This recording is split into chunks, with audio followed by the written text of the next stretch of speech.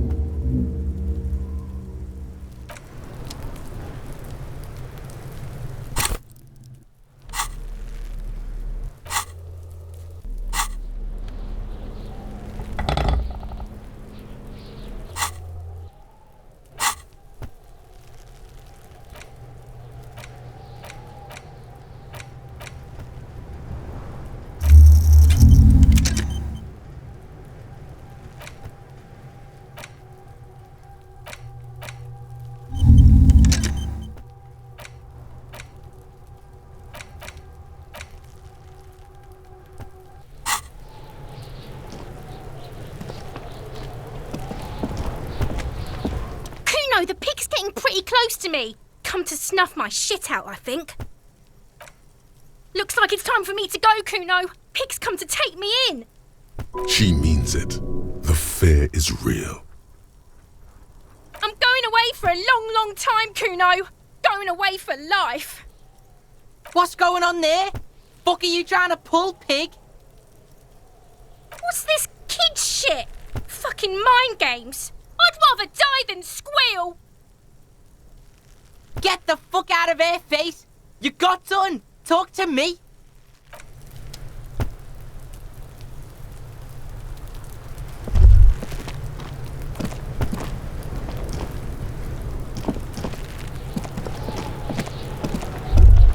Kuno's got this.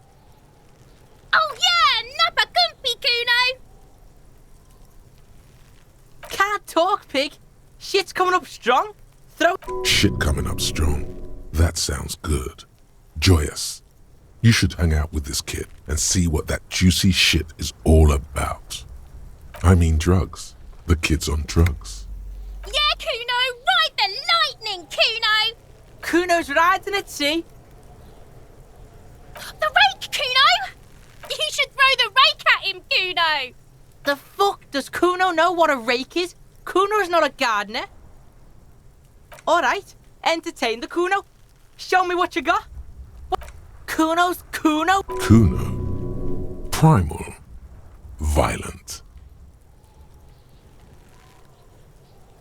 The fuck are you calling a third person? Kuno's the fucking first person? He looks slightly confused, but proud he came up with that retort.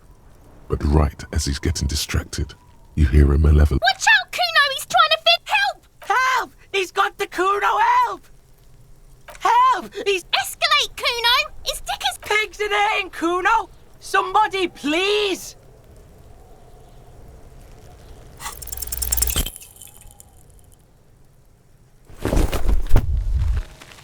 You feel something in your chest, an unnatural pressure. It's spreading to your left arm.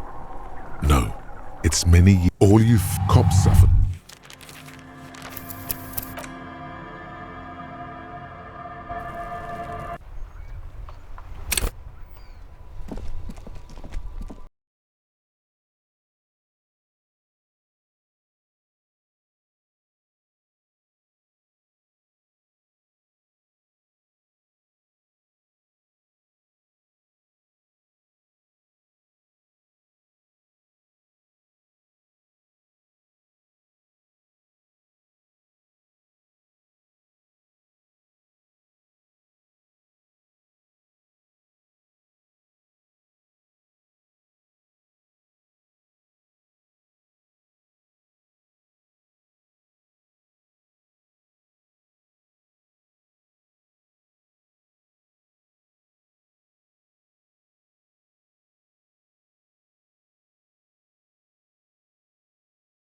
Consider it impolite to point out any perceived weirdness.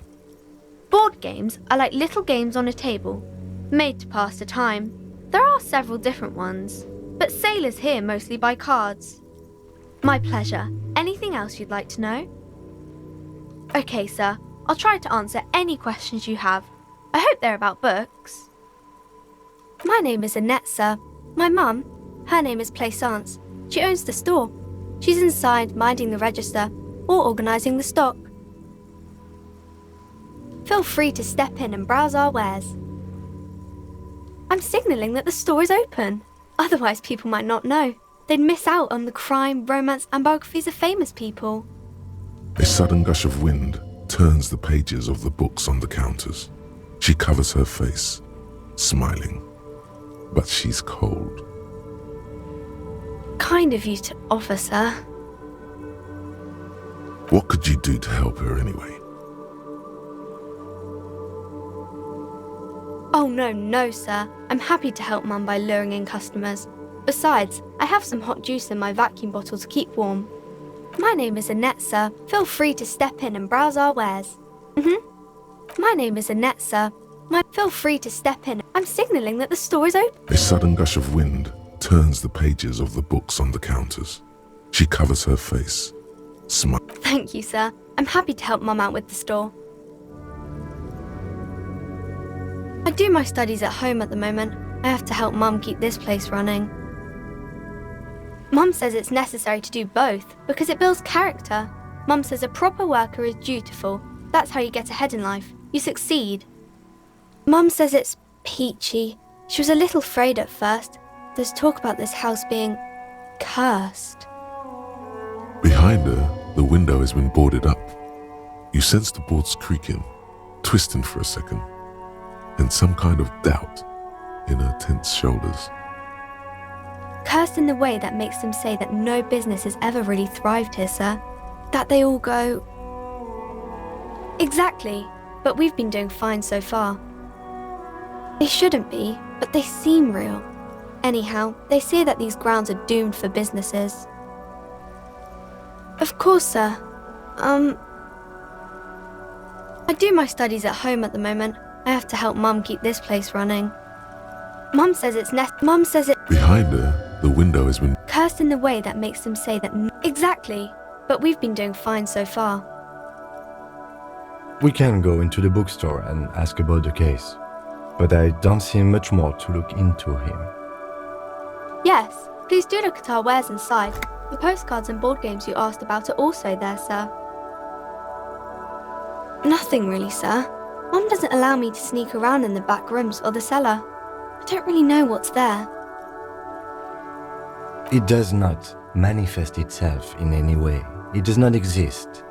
I liked it better when we were talking about whether it's appropriate to stand out in the freezing weather. No such thing. Anything else you wanted to talk about, sir? Maybe I can tell you about some of our books instead. I do my studies at home at the moment. Mum says it. Behind her, the window has been cursed in the way that makes them say that no business is ever really... Exactly. They shouldn't be, but they seem real.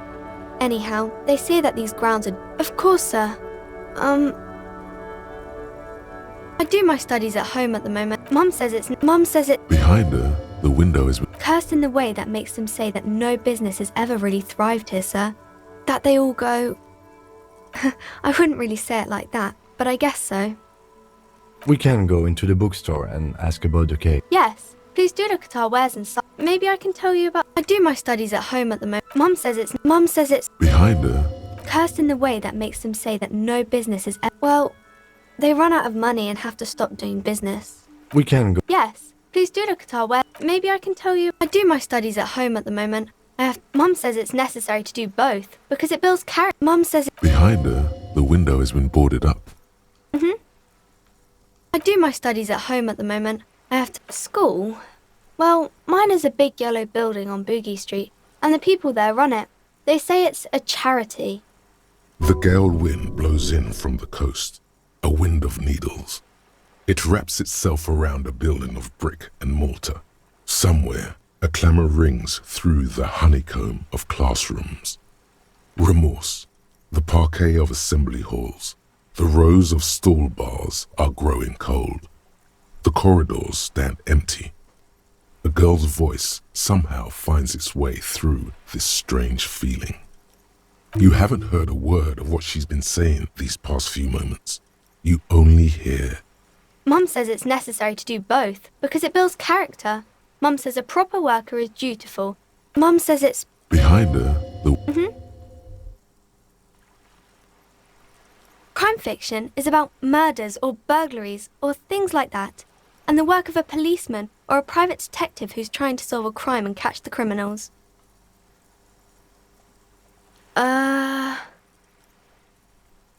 Crime is what we were solving before this conversation began. It's exciting to people, I guess. They get to imagine dangerous things, and it's kind of like a puzzle, where you can guess who the criminal is, or how the good guys are going to catch him. You don't look much like a policeman. Didn't mean to offend, sir. Sorry, sir. It's just that you don't look like Dick Mullen.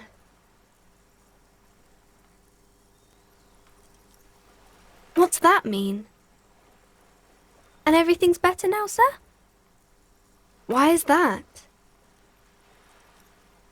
Sir, please, sir, don't say things like that. You look nice enough. Don't be sad, sir. I'm sorry I said that thing about Dick Mullen. She looks at Dick Mullen, frowning. Dark, arrogant, violent, likely overcompensating for something. She examines the cover, trying to gauge the inner workings of the detective. Of course not, sir. He's just a fictional character. He'll be no match for you. Maybe you can show me some real police work, sir. Like in the books. Crime fiction is about murders or burglaries or things like that. And the work of a policeman or a private... And it's kind of like a puzzle too. You can guess who the... You don't look much like a policeman. Didn't mean to mean. And everything's better now, sir? Why is that? Oh. She looks dark. Of course not, sir. Maybe you can show me some real police work, sir. It's the type of book where there's a rich lady and she has to choose between the good man and the bad man. Or there could be a story about a poor lady getting a rich man. It's about man and lady business, sir. It happens, but usually the guy gets rich in the process. Or should actually be rich himself, but has lost his family property unjustly, like during the revolution or something. Those are unhappy books, for most of the pages. People sad about what they have lost, but then it all turns out just fine in the end. These are not very common. You can't have a choice between bad and bad. Nobody wants to read a story like that. Well, maybe then it's fine. Maybe if the lady then decides not to pick either, because she doesn't need a bad man. Yes, that would be interesting. That's really not a proper romance story. That's more like everyday life. Not in romance books, sir. These are about nice and pretty people, and everyone is happy in the end. That's really not a proper romance story. That's more like I guess, yes. People in books are always very interesting, especially the romance people. It happens. Those are unhappy books, for most of the pages. People sad about what they have lost. I haven't read many of those. Maybe you should ask Mum. I don't think it's a romance story if the main characters break up, though.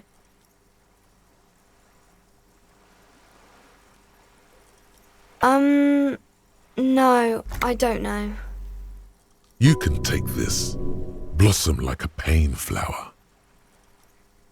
The girl is at a loss for words.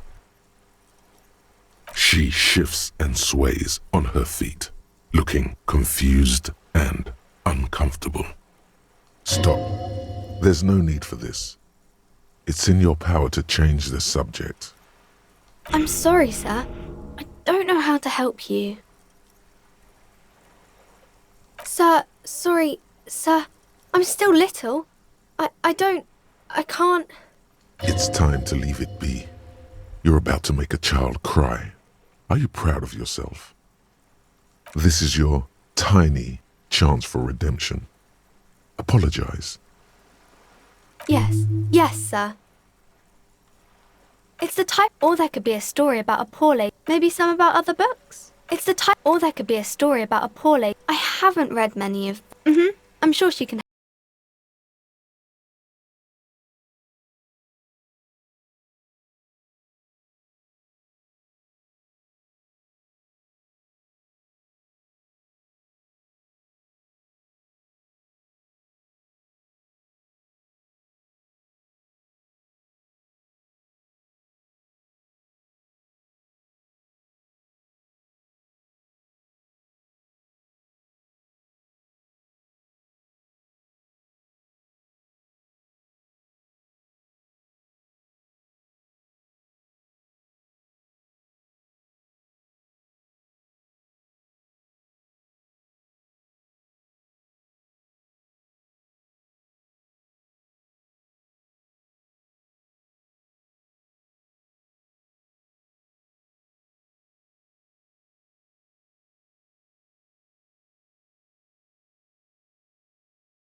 You're a provider.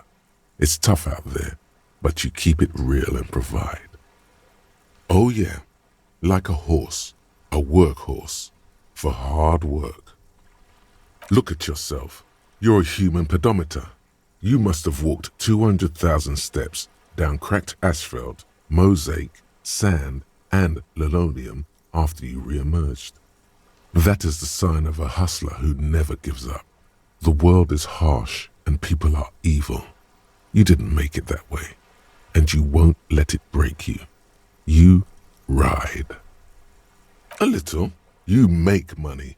You got gills, baby. Got those black papers with the faces of the innocents on them. You bring in the Franco Negros and the Solas. It ain't easy, but you do it. Day in and day out. You didn't make the rules, but you won't lose. You're a cop and a sprinter and a money printer. Sure. And has it been easy? Is life easy? Have you not gone into cardiac arrest? Are you not about to have an anxiety attack or shoot yourself in the mouth? But you still hustle 24/7, ride or die. Now, ask yourself, are you rich? Get out of here. You're a pauper. You work harder than anyone. Almost rode yourself to the grave, and you're still practically a hobo. Why is that? The Gart man has set himself up one of those self-replicating money structures. You should learn from it. Don't play the victim. Think hustler. Think with your head. Boo-hoo. The system is broken. The establishment is keeping me down. That's not the fuck yeah attitude you're used to. What is this? Why are you so poor? Look, the immigrants are cool. The immigrants play cool music. Everyone likes them, especially the women. Don't hate on the immigrants. They've got nothing to do with you living under a boat. That's right, 100%. Fucking G-Man's got his jam covered.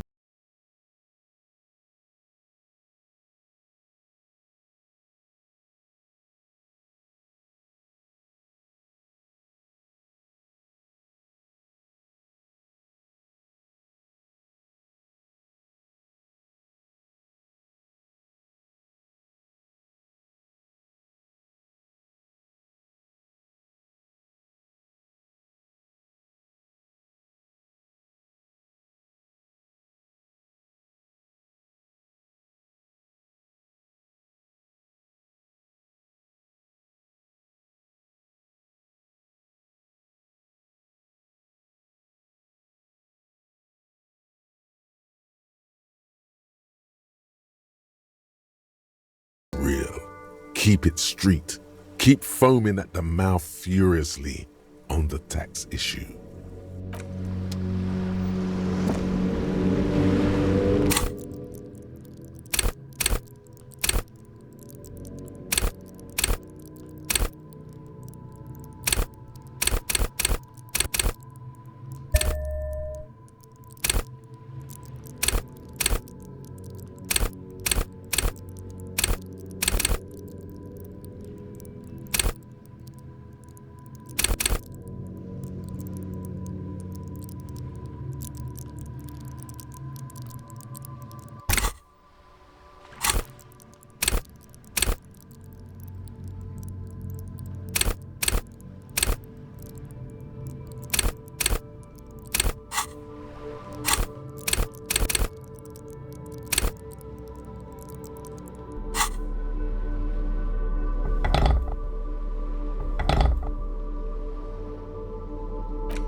into crime, romance, and biographies of famous people. My name is Plaisance. Be welcome, and please take responsibility for the energy you bring into this space. A golden pendant hangs around the woman's neck in the shape of what looks like a tiny fish head trapped in amber.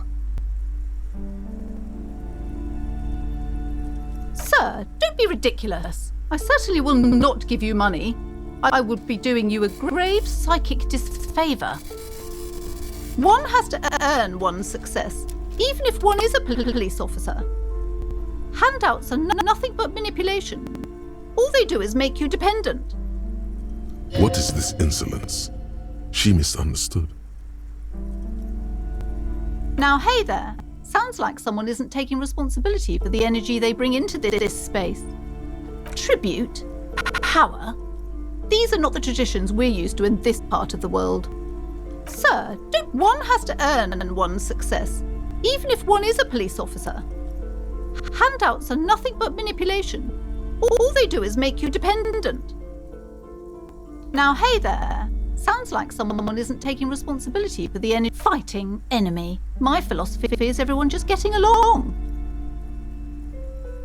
Oh yes, helps to have an anchor in these times.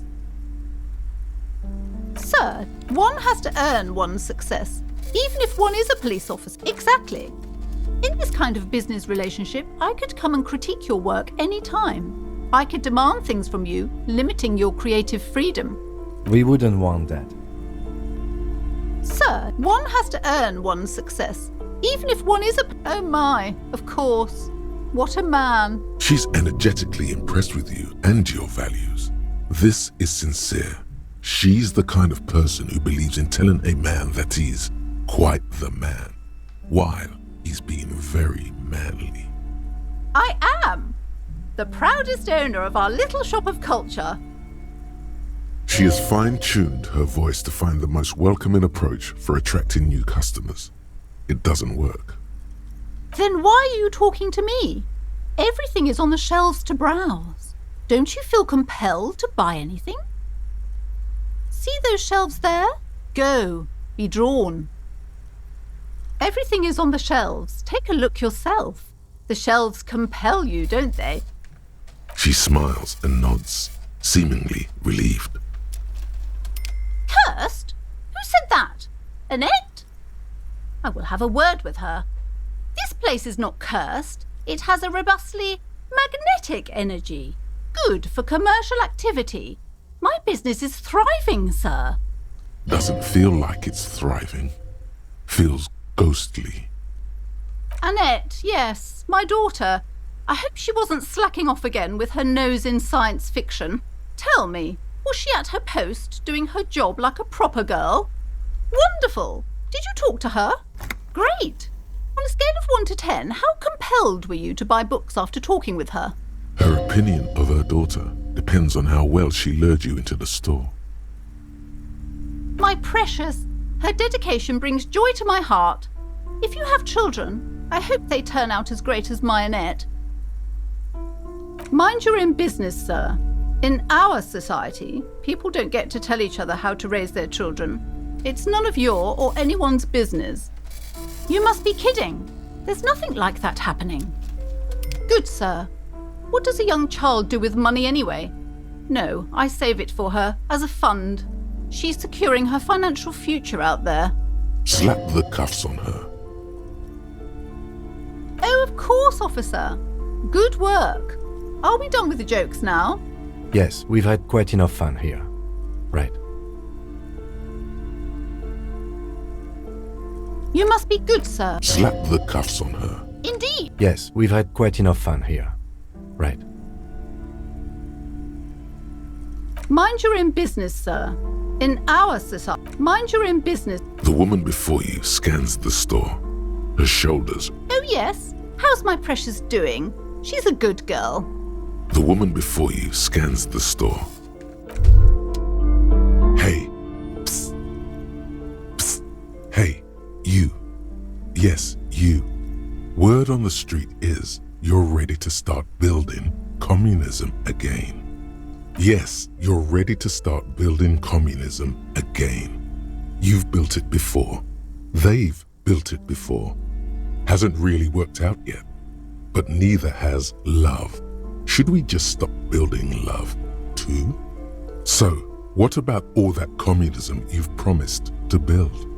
Word on the street is you've woken up from 1,000 years of slumber, promising to erect a version of communism many times greater than any attempted before. Is that true? You keep saying things like, down with the bourgeoisie, eat the rich, sodomize the landowners, impale all people who have more than 25 real in their pocket, literally murder all human beings regardless of their political beliefs. That kind of stuff. Funky style, very funky. So tell me, do you have any questions before we fire up the big communism builder, or do we get right down to it? Failure. It's about failure. Yes, abject failure. Total, irreversible defeat on all fronts. Absolutely vanquished, beaten, curb-stomped and pissed on. Until you came along. You will reverse the fortune of the workers of the world.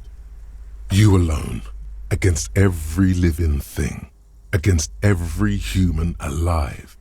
800 trillion real in the hands of an impossibly well-organized ruling class. Towering city blocks of bankmen who have the ears of prime ministers. Million-headed armies of nations and the love of your own mother. You against the atom, the charm and the spin, where the whole world failed. Matter failed to bend to human will. Human will failed to get out of bed and tie its laces. You alone, single-handedly, will rebuild the dreams of the working class. You are the last communist. Now get to work, comrade. Oh yeah, get the firing squads and the animal wagons ready. Too late to back out now. You can't make an omelette without breaking a few million eggs.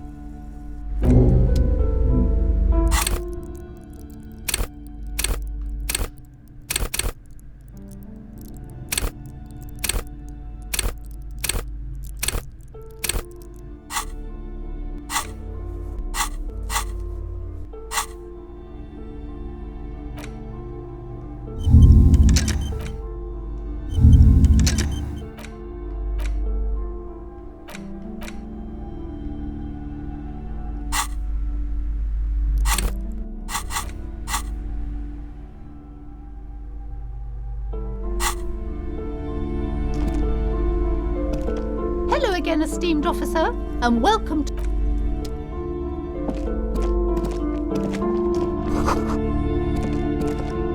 The display rack is brimming with worn paperbacks featuring an extremely muscular, sword-wielding barbarian on the cover.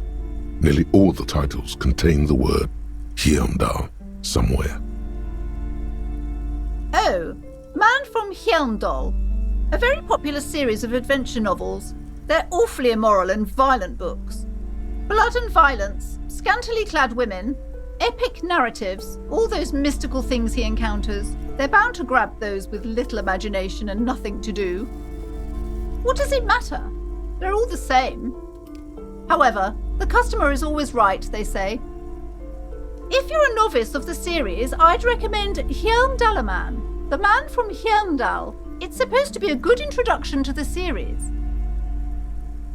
Rows and rows of Heimdallamen blur your vision.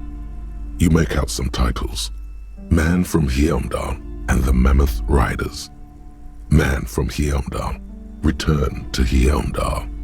And the solipsistic Man from Heimdall and the Heimdall Man. Maybe 100. Man from Heimdall and the sages at the end of the world. Man from Heimdall and the false god. Man from Heimdall and the scorched earth. Man from Heimdall, the Heimdall colonies. Man from Heimdall and the swamp beast. Man from Heimdall and the snow crabs. Those snow crabs are worse than they sound. Not even close. Man from Heimdall in hell. Man from Heimdall and the forest of slaves. Man from Heimdall under the lake. Man from Heimdall, Heimdall burning. There's even The Trial of Death, a pastoral combat game book set in the world of Heimdall, and so much more. Oh, blood and violence, scantily clad women. What does it matter? If you're a novice of the series, oh, blood and violence, scantily clad women, at last, someone sensible. However, I still urge you to buy one. Can't judge a book by the cover, they say. If you're a novice of the series, I'd recommend Heimdallaman, the man from Heimdall. It's supposed to be a good introduction. Nothing of interest. Only silence and the cosmic background pain radiation.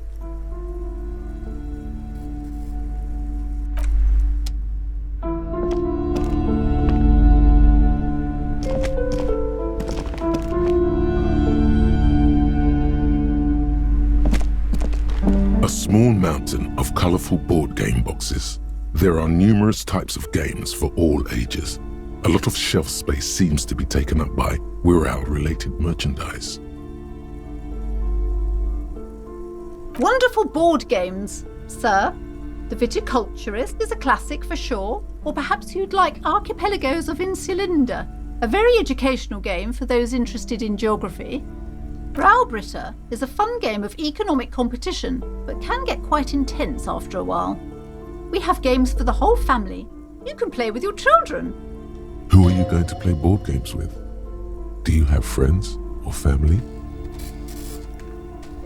It certainly feels like whatever you are will die with you. Don't be so hard on yourself, sir. You just need to clean up a bit. And technically, friends are a bit like family. For playing with friends, I'd recommend Suzerainty. It's a civilization building game where you build a civilization, then set off to brutally colonize and repress other civilizations. It'll cost 12 real. Wonderful Who are you going to play board games with? Are you actually friends? Or just colleagues thrown together by circumstance? Friends are technically like family. For playing with friends, I'd wonderful board game. Who are you going to play board? Then don't. Then you're a lucky man, officer. Children are the greatest of treasures. For playing with friends, I'd recommend Suzerainty. Lousy auras there. No, role-playing games are popular among those types. You know, who are into those kind of things. Personally, I don't like it. Not at all. I've heard they turn people into occult enthusiasts. That they have rituals where they try to summon entities. Highly immoral stuff. You can still buy them, though. An endless variety of source books, lore books, and codices litter the table. The topmost book is titled Welkin Compendium, 2nd edition. There's also a large hardbound tome with intricate cover art, The Hunters of Katawak, Boreal Creature Compendium, and a Pick Your Path adventure game book titled Tales of Wirral, Cavern of Velkrag. There's a box that says Wirral, 3rd edition Mega Setting Supplements Module. The side panel notes, a fantastique adventure board game, new maps and miniatures. A sticker on it displays 25 real. Nonsense for anemic Beano-clads. An endless variety of... There's also a towering mountain of colourful... There's a box. Nonsense for anemic Beano-clads.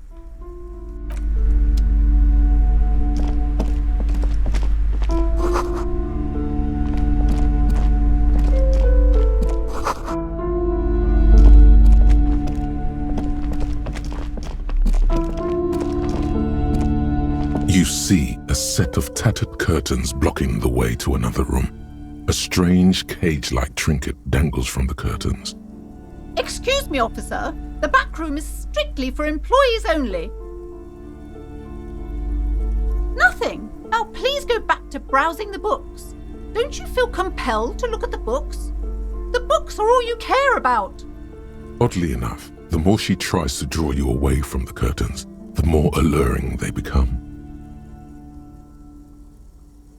You see some kind of charm, an irregular polyhedron assembled from bones, sticks, and straw. Inside, a disturbing fish head with empty eye sockets stares at you. Aside from poking at it suspiciously, there is nothing else to do with the fish head charm at this time. The curtains remain shut before you. Just as you're about to pull apart the curtains, the petrified voice of the shop owner cries out once more. Sir, don't touch that. I told you it's off limits for the customers. Parapsychologically speaking, we're done if you decide to open them. I won't be held responsible for the consequences. It's too dangerous. She looks away, mumbling. Why is everyone always messing with the curtains? Why can't they just buy books like normal people? No, it's just a storeroom for the employees, I told you. Now please step away from the curtains. Why? It's not like anyone was killed there. I'm sorry, I don't mean to be so impolite. Just please don't go there. I can't allow that. You'll only make things worse and unleash the powers. You do? My God, even more reasons not to mess with the curtains. Just step away, dear sir. No! Please just talk to me, officer. Come here and let's talk this through before you decide to do anything extreme. Lies. Rip them open, we say. There is something mysterious about the curtains. Be careful. The curtains, tattered with age and covered in dust, hang before you, as if taunting you. You see a dimly lit room full of dusty furniture and trash. A doorway stands in the back, covered in dozens of scary little cage-like trinkets, your shadow looming over it like an omen. I warned you, you're unleashing forces beyond your understanding.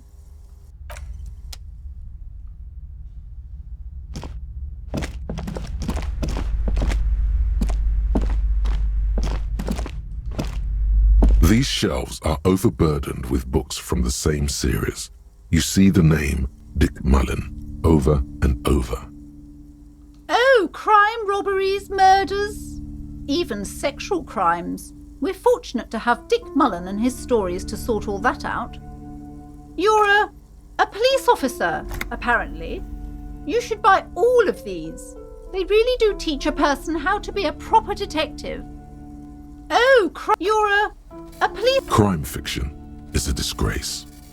An asinine misrepresentation of the physical attributes of the arduous everyday work of actual police officers. These books greatly overstate the excitement of police work, glossing over how long it takes to actually follow up on leads and eliminate dead ends. What's more, they completely ignore the psychological hardships of year after year coming into contact with people during the worst days of their lives. Not a single mention of all the stress this work creates upon the officer's family. Detective fiction just doesn't tell the truth at all. Now, would you like a list of all the books found on the shelf? You see Dick Mullen on the job, Get Me Mullen, The Stalwart Adventures of Richard P. Mullen, Dick Mullen and the Murder in the Orchard, The Sordid Affair of Dick Mullen. A killing is declared. Dick Mullen in the Murder House. The Final Case of Dick Mullen. An obvious lie. Dick Mullen in the Clock Tower. The Ordeals of Dick Mullen. Dauntless Dick. Dick Mullen's Funeral Pyre. The Murder of Dick Mullen. Oh no, turns out he faked it to solve the case. Yes, there's also The Dame Who Did It. Farewell, My Mullen. Faking death seems to be a common trope in the Mullen series. The morbid tales of Dick Mullen. A dark tide turns. Tragedy calls for Dick Mullen. Another one with fake death. And, of course, Dick Mullen, the murderer. In order to catch a murderer, Dick Mullen must become the murderer. Come on, this is not the way real police solve crimes. The real police are some 20 kilometers away, sitting in an armored motor carriage. Come on, Chester. Tell the story again. Again? Man, I tell that one at least once a month. It's not that interesting. The fuck it is. And these guys haven't heard it. You see, Chester here. Gosh, why? A very fucking dangerous case, ain't that right, Chester? They almost got you that time. Yeah, sure came close. Alright, so I was tailing this guy called Francis the Shoe. After all this, you still haven't found the answer to the one question that matters. Who is Dick Mullen? Crime fiction. These books, what's not a single mention. Shelves filled to the crime fiction. These what's not a single. You see, a killing is declared. Shelves filled to the brim with crime novels featuring the supposed. Your attempt to grasp at the answer fails. It seems very close by, pulsating just out of reach.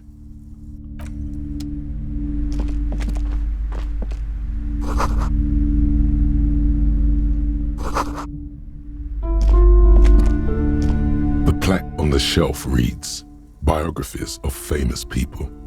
You see a large variety of names, none of which ring a bell. I would say The Greatest Innocence. Yes, most certainly. It's an important educational tool delving into the depths of history, religion, and their relation to innocentic power. A very influential historical figure, but surely I don't have to tell you that. You're a law officer, and law officers have at least some education. The book is also very daring. The author aims to re-examine the universal understandings of the innocentic system, creating a fresh vantage point and a shift in the tired order of things. Perhaps for a layman, deep analysis is necessary to peel back the multi-layered meanings. Certainly, it's prudent for a person to have at least an elementary understanding of history and society. Imagine the chaos we'd be in otherwise. You feel like you should get this one. Definitely. It's important somehow. There's something personal inside. I would say... Shelves full of biographies of famous people, whoever they are. I would say the book is also very daring. The author aims to... Perhaps for... Certainly. You feel like you should get this one. Browsing through all the books with all their names makes your head spin. None of these seem important or relevant. It's all just vapid egoism. Suddenly, a particularly odd title catches your eye. It reads, High Speed Love, the tragic true love story of Jacob Irv and Alfie Delatraz, by one Cecilia Averbrook. High Speed Love chronicles the romance between two of the finest tip-top tourney racers in history.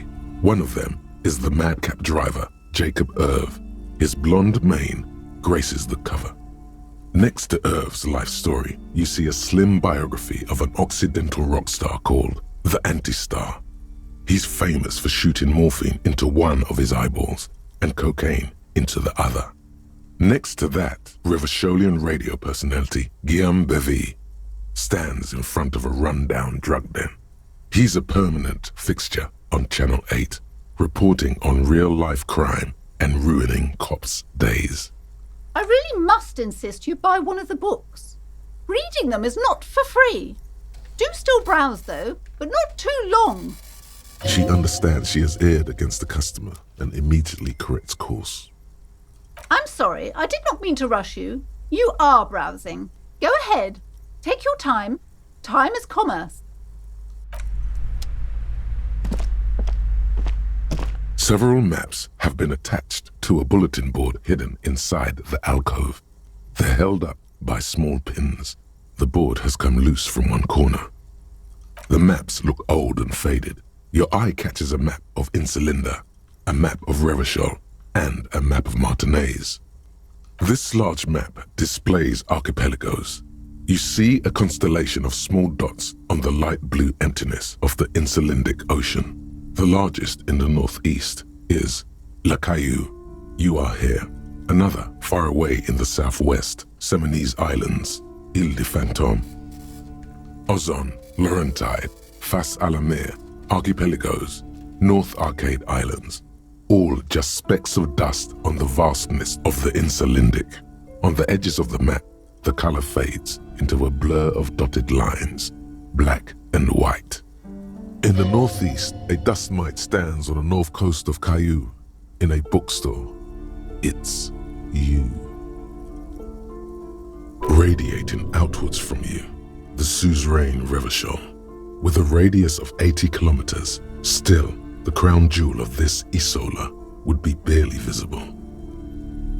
You can, on Caillou, Revachol, a single black star, on Ozon, Fondelier, and Vilmandu, on Archipelagos, Croyan Moran, Villiers, on Seminine, Olduvai, and on Laurentide, Deora of the Seven Seas. The ocean breaks apart into a tangle of cosines and azimuths, all pointing into pale nothingness. Mwindi is the north azimuth. Grad is the northeast azimuth. Samara is the east azimuth. Seo is the west azimuth. Isolas, they're called. Connections to other worlds, words past the Insulindian, unknown to you. You only know you've never been there. You have little idea what they are. Distant stars, gods, but looking at them makes you feel almost non-existent. Whatever they are, the Isolas are immeasurably large compared to you, and very, very far away. Perhaps they are gods, gods of distance and outer dust. The north coast of a verdant island is shattered by the delta of a river. It is the River Esperance. Countless bridges put the shards back together, connecting city blocks to river islands. La Delta says a great artificial heart in the center, teeming with life forms and construction. To the east, rolling hillsides, Le Jardin, Stella Marie, the suburbs of Saint-Baptiste, swallowed up into the megacity. They sound rich to you. This is Revachol East. Hudon, it's somewhere to live. Not bad. Then there's Jamrock. It's bad. People shouldn't live there, but they do. Then Forberg. It's almost as bad, and much larger. Then Coal City. It's the worst. It's so small you can't even see it on the map. No, wait. There it is, north of Jamrock, the strip of coast next to the Greater Revachol Industrial Harbour. It looks downright despondent. It's almost Coal City, to be honest. No, Coal City is worse. A charred limb. Rain falls on its slick black streets. And then there's the burnt-out quarter in the heart of Jamrock. Is it cold in this bookstore? Or is it just you? No, this is somewhere to be. This is all you have. But it's still something. Streets and sodium lights, the sky, the world, you're still alive. It's not really a map, it's a tourist thing. A picture postcard with buildings on it, drawn from an isometric perspective. A date in the upper right corner says 48. Still, it's detailed. Could be pretty useful for scouting ahead. You see the jagged boxes of an industrial harbour, even the whirling in rags there. I'm sorry, officer. The map of Martinez is the only one available. The other two are not for sale anymore. And besides, you could scarcely afford them. They're quite valuable, though they might not look it. The map of Martinez is 90 cents, though. That old thing? It's an out-of-date map of a tourist location that never was nor came to be. From when some design studio people tried to spruce the place up 4 or 5 years ago. They also renovated the horse statue, set up those coin-operated viewers, and designed the new street lamps. They didn't get that far, for some reason. A shame the project never got going. Would be nice if someone fixed Martinez up, All these ruins are bad for business. Slowly, you move your hand toward the map attached to the board. Before you even reach the map, you're interrupted. Perhaps not. It's against RCM policy to defraud small business owners.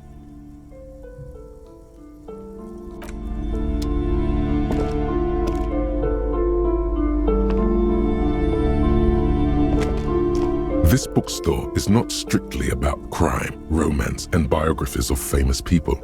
There's also a wide range of paranatural literature. Amidst the various books, you find one written by someone named Matthias W. Dundas. It's about wholeness, unity, balance. The point of the book, and many others on this shelf, is to give people medicinal advice in situations where they don't have access to paid health services.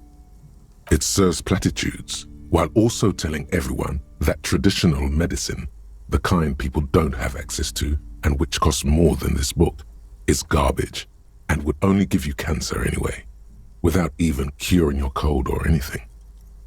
Wholeness, unity, balance, on the other hand, can basically take care of anything. Though it is important to note, when it's up to your mind to heal yourself, then it's because of your mind that you're ill in the first place. The book features chapters on topics such as how to find magnesium. It even lists plants you can harvest magnesium from. How to continue drinking if you're an alcoholic who has destroyed his liver. And there's even a chapter on the ancient Seraïs tradition of using duck gallbladder preservatives to treat and prevent sexually transmitted diseases. Pre and post factum apply. Nothing worth buying. This is just mundane garbage. What's even paranatural about this? Sir, please, no browsing in that shelf. That wisdom is not for free. I can't have you end up, like, opening a police store next door and stealing my customers. Oh no! Amidst the point of the book, various paranatural books still litter the shelf. Amidst the point, it serves wholeness. When it's up to your mind to the book, this is just mundane garbage. What's even paranatural about this? The throbbing in your head increases with every passing moment you gaze at this shelf. Suddenly, as if out of nowhere, a small green book becomes apparent. The title of it reads, Medicinal Purposes of the Pearl. The book contains very little explanation on the matter. This knowledge seems to be taken for granted. The book contains descriptions of various pseudoscientific therapies, alternative medicines, and folk remedies involving the pearl, also known as le territoire.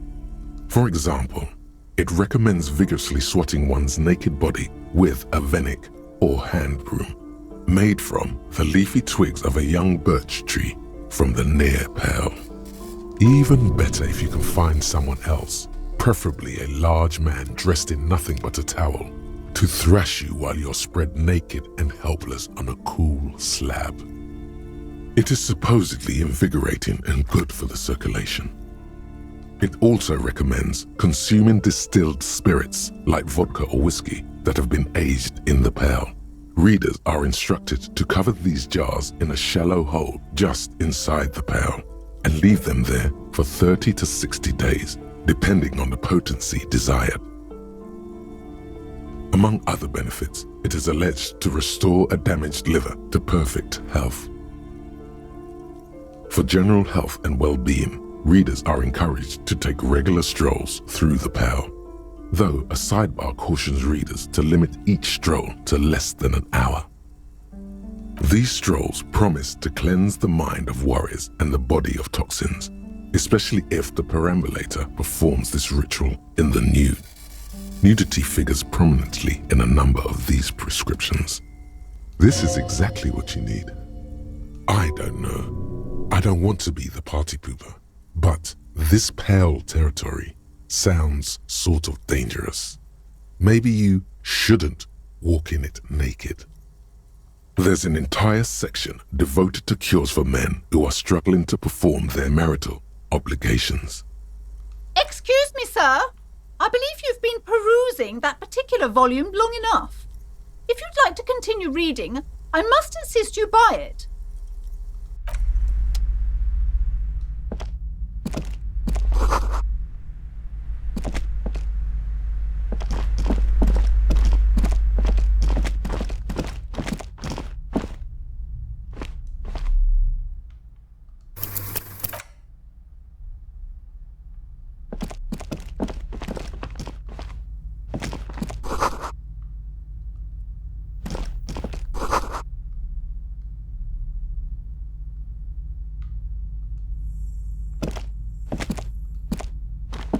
A heavy door with a missing handle stands before you, covered in dozens, if not hundreds, of little oddly shaped trinkets and charms.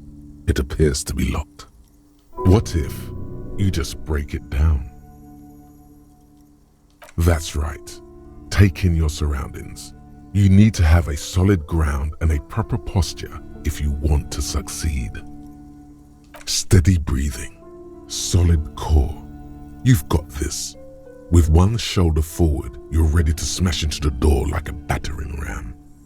The room is dimly lit and littered with old barbershop rubbish, but the path to the door is clear. It's made of a solid block of wood, but it has stood there for ages. The hinges are old and coated with a carmine layer of rust. It should be doable. That's right, the room, it's made of a only an echo. No one is there.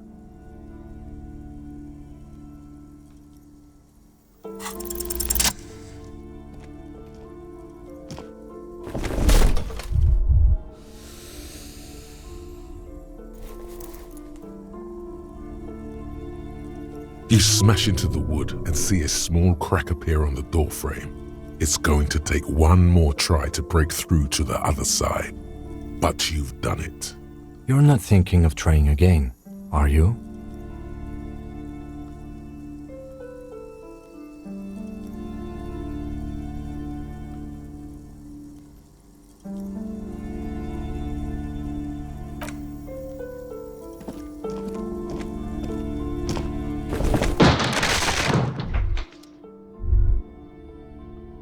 Bent metal, broken glass. Your path lies strewn with the broken forms of everyday objects. You are the destroyer, the bane of inanimate matter.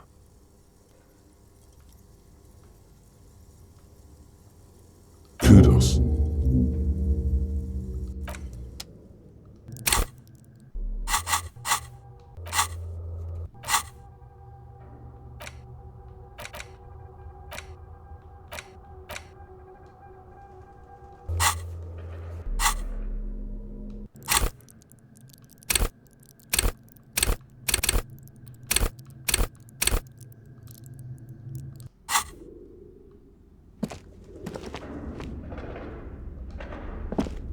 What is this place? No, it's a gym, though it looks like no one's been here in ages. I doubt the electricity still works. Good thing we have a flashlight on us. Don't forget to take it out of your bag before we move on. An eerie feeling rises in your chest. Yes, because it's closed. No need to look for supernatural explanations where a banal one will do. Now let's move on, shall we? Yes?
barbell lies on the floor.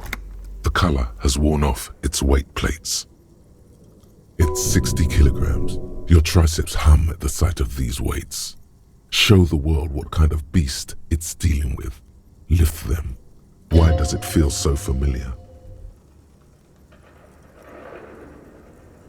No, it's not that.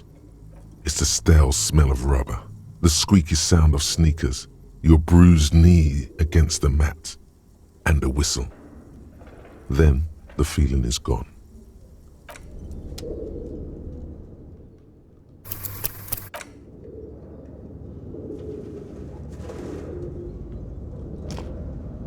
The barbell waits patiently on the floor, like a dog for its master.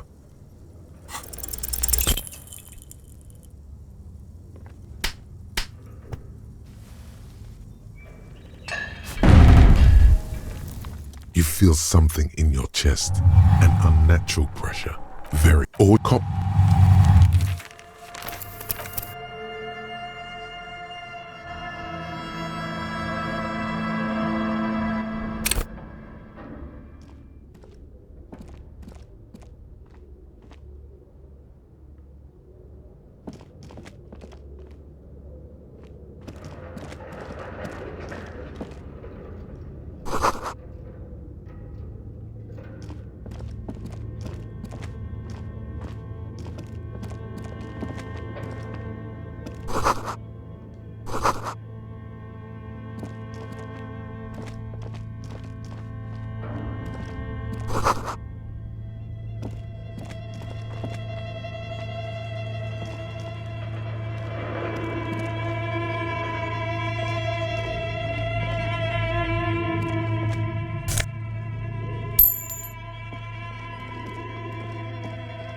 Your flashlight slides over an old green chalkboard covered in scribbles, sketches, and schemes like some ancient cave mural. Some of the writing has faded with age, but you can still make out sections here and there. Photos and drawings have been pinned to the board. These lithe, pointy-eared creatures appear to be different types of welkins. You make out autumnal candle welkins casting wax-based magic. Translucent welkins with organs shining under their skin, and even ether welkins hailing from the vast emptiness of sidereal space. Who are all those creatures? Fantasies of a tortured, feverish mind? One of the welkins, towering among the rest, appears to be different, however. It's Vara Hamira, a high welkin, his face white and scarred like cracked marble. This is clearly a Welkin supremacist. The note says, all non-Welkin races will be purged. The Haldor, the Twarg, the humans, and even headless men, all of them, purged. Imagine a world filled only with Welkin, Green Welkin, Dread Welkin, and the High Welkin to rule them all. An inordinate amount of time has gone into drawing these little Welkin creatures. Some people really like building a world, I think, even if it's just for a game. This looks like concept art for a project. It's not really real. Political commentary. That one has a great beard too. Just look at those details. So much effort. These who are one of the Welkins? Your eyes glide over 4 seconds. Who are one of the It's the Hull. An inordinate amount of time has gone into. Just look at those details. So much effort. The photo collage depicts barren, icy landscapes wrapped in perpetual night. You see permafrost and glacial landforms, dead trees groaning under the snow. Entire oceans have been frozen from shore to shore.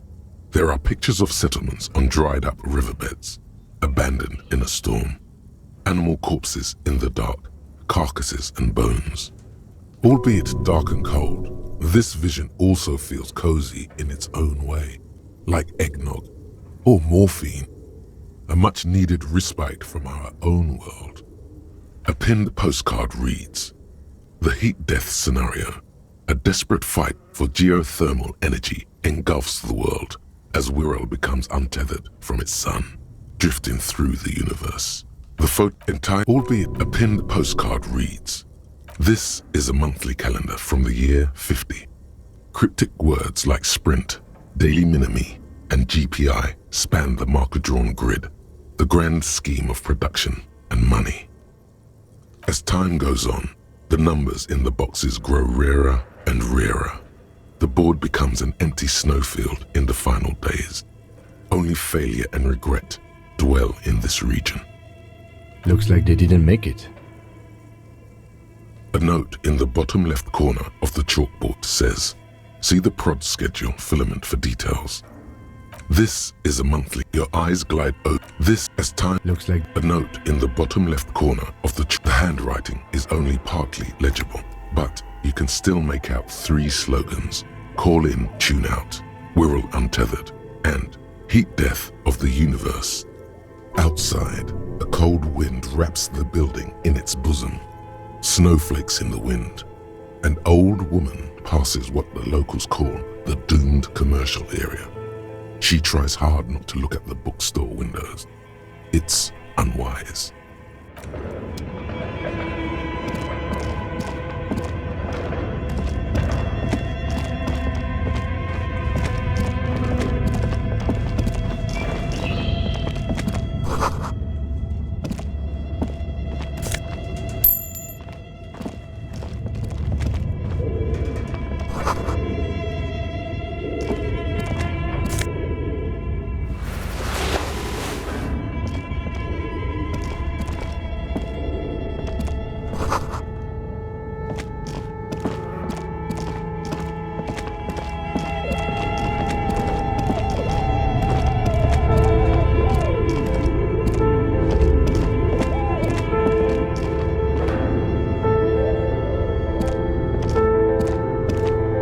This appears to be some kind of machine with a cube-shaped heart and a wired framework. The keyboard has a rectangular on-off button. A piece of paper still hangs from the printer. a radio computer. Just sitting here without anyone inside. We have one of these down at the station, but I never really learned how to use it. The machine lights up like some prehistoric animal stirring from its slumber, revealing fluorescent play and print keys on the keyboard. The hatch on the machine's central compartment is wide open. It's empty like a beehive without its brood. Some cables have been left dangling, disconnected. The filament you have would fit perfectly inside the compartment. Like a smooth draw, the filament slides into place. On the keyboard, the play key starts blinking. Nothing happens. The filament slides out of its glowing nest. Like a smooth draw, the filament, a bar of fabric right above the keyboard, starts producing a soft hum. The sound of static seeps through the machine's planar magnetic driver. Oh no. It was already glowing and now it's also making a sound. It's probably some alien CO-like technology. The static gets louder, slowly filling up the abandoned hall, until a voice speaks out, crackling and old, cutting into the air. Good afternoon. Fortress accident en rue de Saint-Ghislaine. This is East Insulindian Repeater Station 1. Please repeat. Is this the production schedule? The filament you have inserted into the reader. Yes. Is that the production schedule? Good. Please repeat the password. You should ask her for a hint. No. Still no. I am contractually obliged to protect the privacy of the filament holder for stress accident. Without filing a warrant with Lintel, I cannot give you access to this filament. I'm afraid we are not doing that, unless we want to wait for a month. Now, can you please repeat the password? Received. I will register this login attempt. That sounds bad. A login attempt. Something a criminal would do. Don't worry. Passwords have a way of turning up sooner or later. Fortress Accident, is there anything else I can do for you today? Fortress Accident is the company on whose name the terminal you are currently using has been registered to. One moment. Fortress Accident SCA produces revolutionary interactive call-in radio games. That's what the catalog says. Any other questions?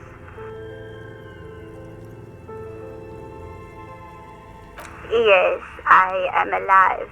I am 74 years old and my name is Yvonne.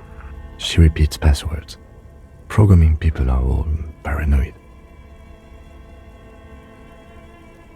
They are merely cautious. It's my job to protect their filaments as a password repeater at the East Insulindian Station. I work as a repeater at the East Insulindian Repeater Station. It's my job to know where you are, Fortress Accident. As for me, well, I am sitting in my cubicle, surrounded by a wall of radios. On an island on the river Esperance, a small woman, all skin and bones, sits in a room filled with audio equipment.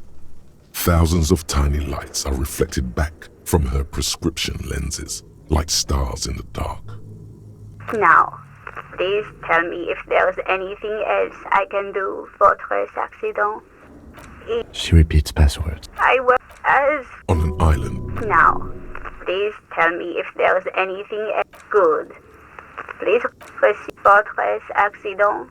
Is there anything else? Thank you, and goodbye. Tiles on the cube are still smoldering, casting the framework in a soft glow. Fluorescent play and print keys shine on the keyboard. Nothing happens. The speaker. Good afternoon. Please repeat. Thank you, and goodbye. Tiles on the cube are still... Hobocop.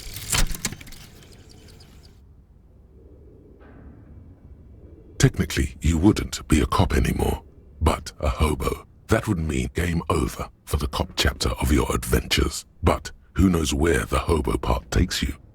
To the bar? The old L'Assommoir? To the pier or the sewers? To Le Royaume, where for 300 years they interred the dead. You could plunder royalist crypts for long-forgotten triple malt bourbon, then fight the Aramakan beast that lurks the bottommost sepulchres. The secrets of the city are all yours at last.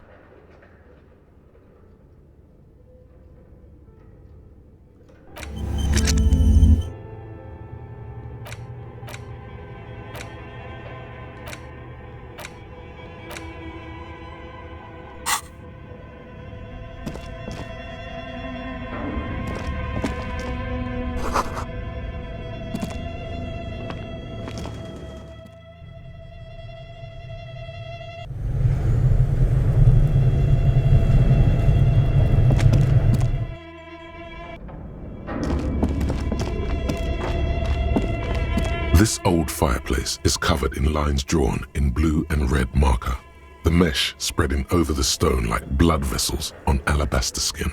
It looks ghostly and strangely ancient. A diagram for summoning some time-forgotten being? The symbols seem very esoteric. Radio frequencies, it seems. UKV 123.6, UKV 123.7, UKV 123.9. Some written notes, too, sparse and cryptic. Unclear. It looks like a cardiovascular system split into veins and capillaries. Very advanced. You think so? The web is comprised of radio stations, all lead back to one red heart, titled The Game Master Frequency. A note says, this one can listen in on any station it wants. Looks like a surveillance program. Someone very important. The leader of a massive on-air game built by these people. Whoever decides to call in to a call-in station, it looks like. My God. It's as if the less money they had, the more ambitious their project became. The schedule. I know doom when I see it. The company was running out of funding. Nothing. It's just lines on marble. An echo from times long gone. No one has used the fireplace in ages. This old diagram for radio frequencies, it's unclear. It looks like a cardiovascular. You think so? The web looks like a surveillance program. Whoever decides. My God, the schedule. Nothing.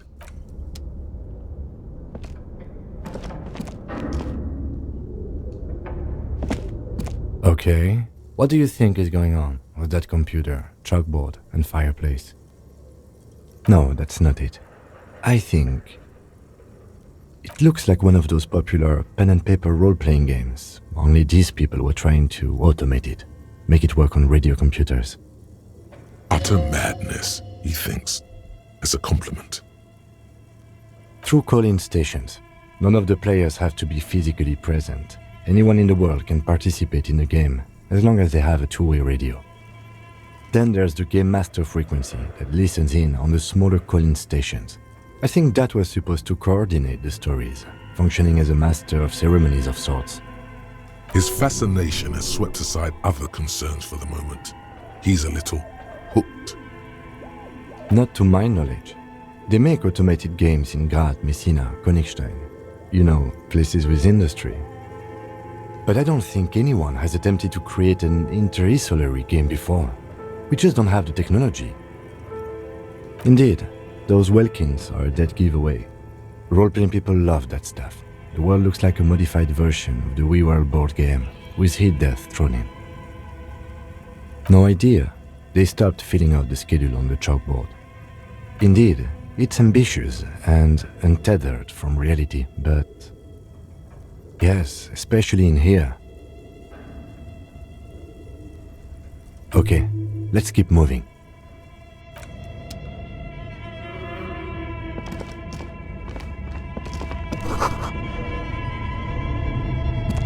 Tiles on the cube ask the speaker.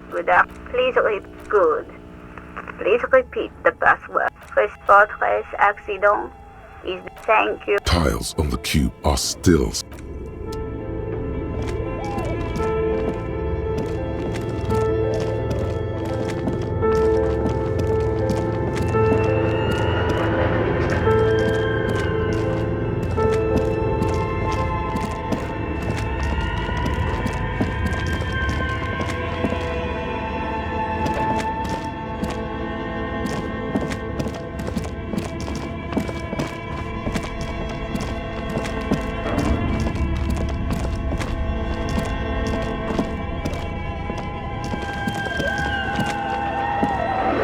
An iron safety curtain curves before your eyes, folded like a bellows.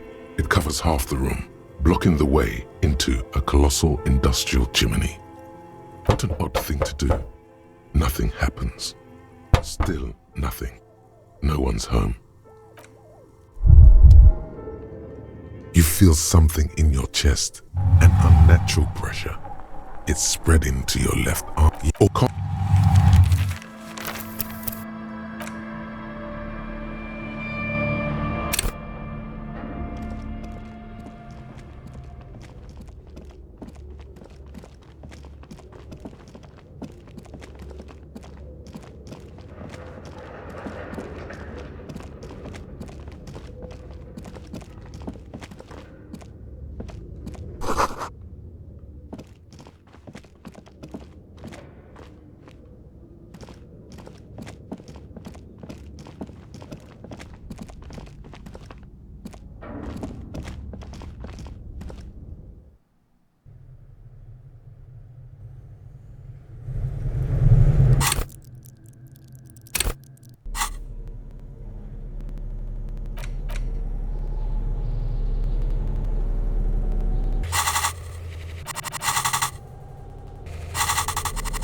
see a terrifying ice bear with a strange compartment in its belly.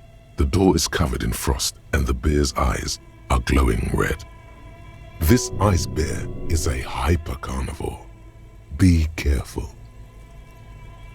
The lieutenant doesn't answer. His eyes are glued to the animal. A sharp slice of light shines out from its mysterious belly door. A gust of freezing cold air rushes to greet you. You hear a low grumble as the bear regulates itself. This is the inside of a refrigerator. The lieutenant takes a peek inside. His hand has found the holster of his gun. Of course, just a giant ice bear-shaped fridge. Let's take a look inside. The shelves are empty. All you see are crumpled ice cream wrappers with the brand name, Revachol Ice City. A handwritten note has been attached to the door. The fridge is huge. You pocket the note and the little fridge magnets keeping it on the door. You've acquired an interactable item. Investigate this item further by going to the Interact tab in your inventory. A friendly cartoon bear smiles back at you from a glossy cellophane wrapper. It looks nothing like the fridge.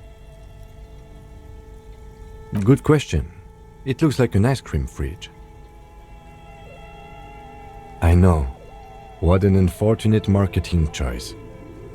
What is even worse, the bear is still costing them money to this day. The fridge buzzes with energy. The electricity bill on this thing must be catastrophic.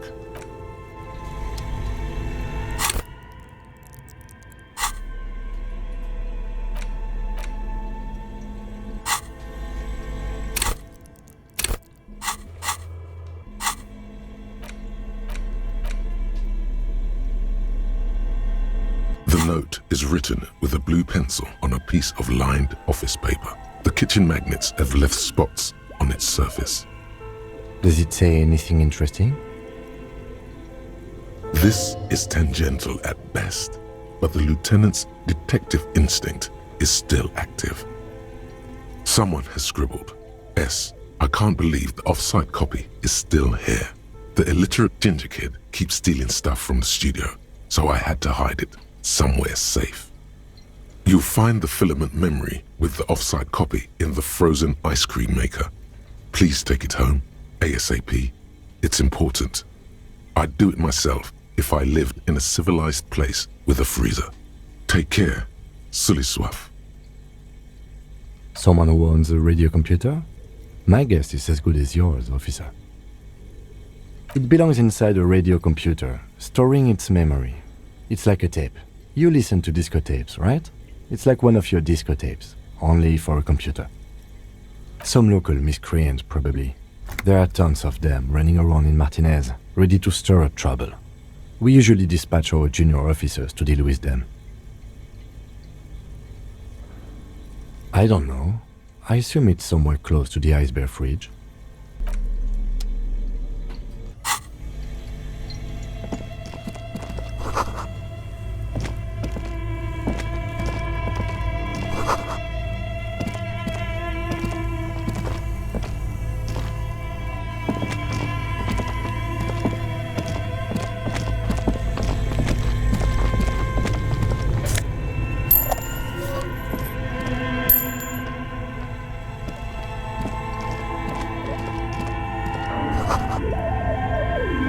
A thick layer of coal dust covers the furnace, coloring it pitch black. Looks like this furnace has a face, and it's a face of agony. Looks like it. Looks like an old central furnace used to heat the building. It's connected to the chimney.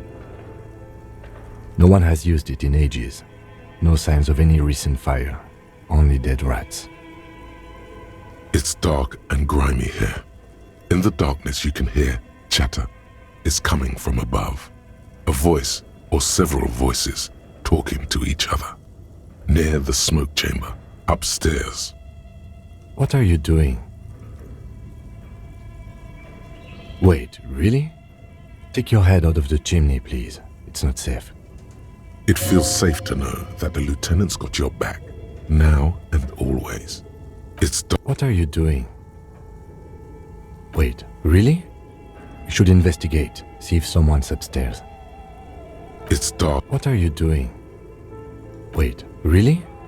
You should investigate, see if someone's upstairs. A lush layer of coal now covers your skin, sinking into the wrinkles. Your hands look ancient. You feel the spirit of Ramut Karzai, ancient hero of Grad, pulsing through you. All that's left is to cover your face in war paint. 3 dangerous stripes appear onto your cheeks, telling stories of your wild soul. What are you doing? Please wipe your face clean, officer. You can feel your cheeks turn red under the lieutenant's gaze. You look like a kid, not a police officer. Even the war paint can't conceal the embarrassment. Thank you. So, where were we?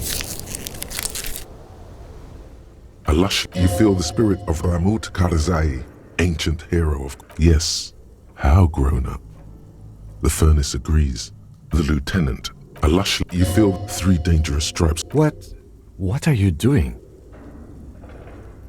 Yes, You feel the spirit 3 dangerous... Please wipe your face. Thank you. So, where were we? You feel something in your chest, an unnatural pressure. Very...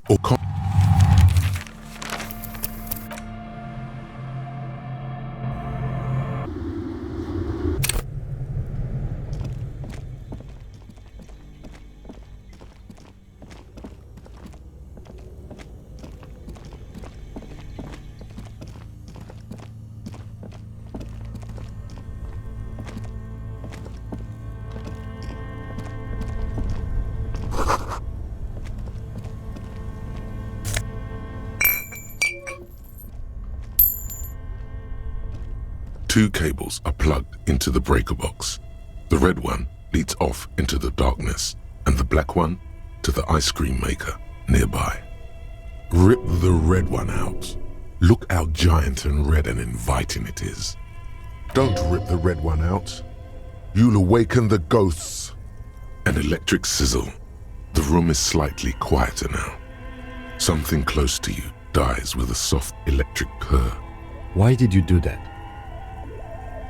The lieutenant raises his brows, but doesn't say anything. The electric distribution board now has 1 cable missing. Somewhere, a machine, something close to you. Why did you do that? The lieutenant raises his somewhere, a machine something close. Why did you do that? The lieutenant raises his brow. Somewhere in the dark, a giant electric mammal stirs to life. An electric sizzle. The room is slightly quiet.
Lists all the companies in the East Delta Commerce Center.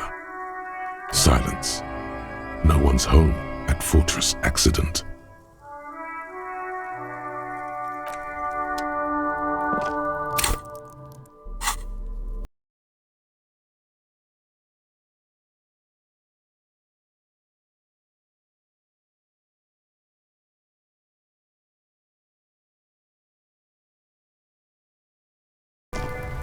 Kuno's love it in the dick.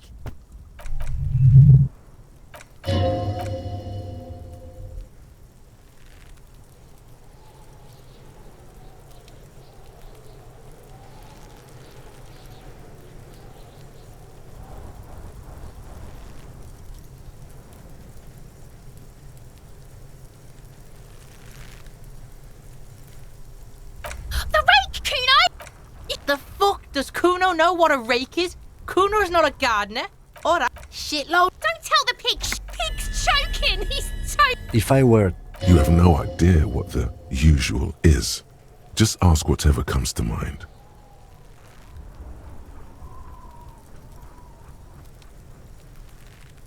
Kuno... End of conversation. Probably...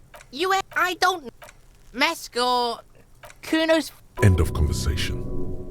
Yeah, you tell the faggoty. You're... Get lost. The fuck about it? You're... Get lost. Right, pig. Yeah, whatever. Kuno doesn't give... Kuno. Primal. Violent. Yeah? Kuno's in a fucking gang. In a bang gang. Kuno bangs for Magie. Bangs for Mazda. Bangs for Revachol. Watch out, Kuno. He's trying to... Help! Help! He's got the Kuno help! Help! Escalate! Pigs in aim, Kuno! Somebody, please!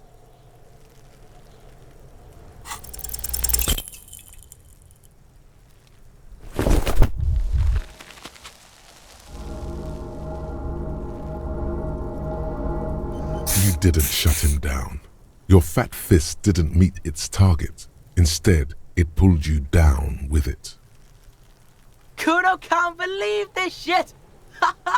Can no one stop the Kuno? Pig, Kuno thought you had this. What happened? Kuno can't do anything now. The whole charade was about to establish dominance over you. It's safe to say he has succeeded. Fucked your shoulder, fucked your knee, fucked your fat body up.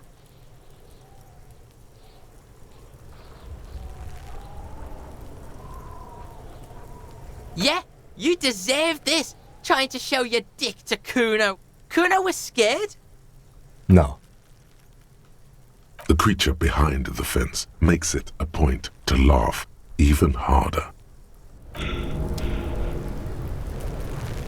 Despair creeps into you, getting fat on your weakness.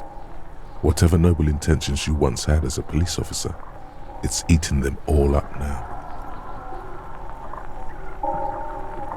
He watches you melt down stoically from behind the lenses of his glasses. Nothing you can say would make... Cop gives up the detective genre for social realism. Another police officer resigned from the RCM following a nervous breakdown. He now lives under a bridge, drinking and occasionally throwing excrement at passers-by, shouting, "I never loved that woman." When asked to comment, former colleagues objected to the theory that his psychological disintegration was precipitated by his wife leaving him. "It's because the Furrows lost that match," said Captain Ptolemy Price, once the man's superior officer. "It's because he couldn't get a big gun from acquisitions, and anyway, police work really burns you out after a while," Satellite Officer Jean-Vic Mayer, the deranged former cop's partner, commented. Sergeant Matt Torson, another former colleague, did not propose any theories, merely saying, "Whatever happened to him wasn't about birds. He got fucked, that's all."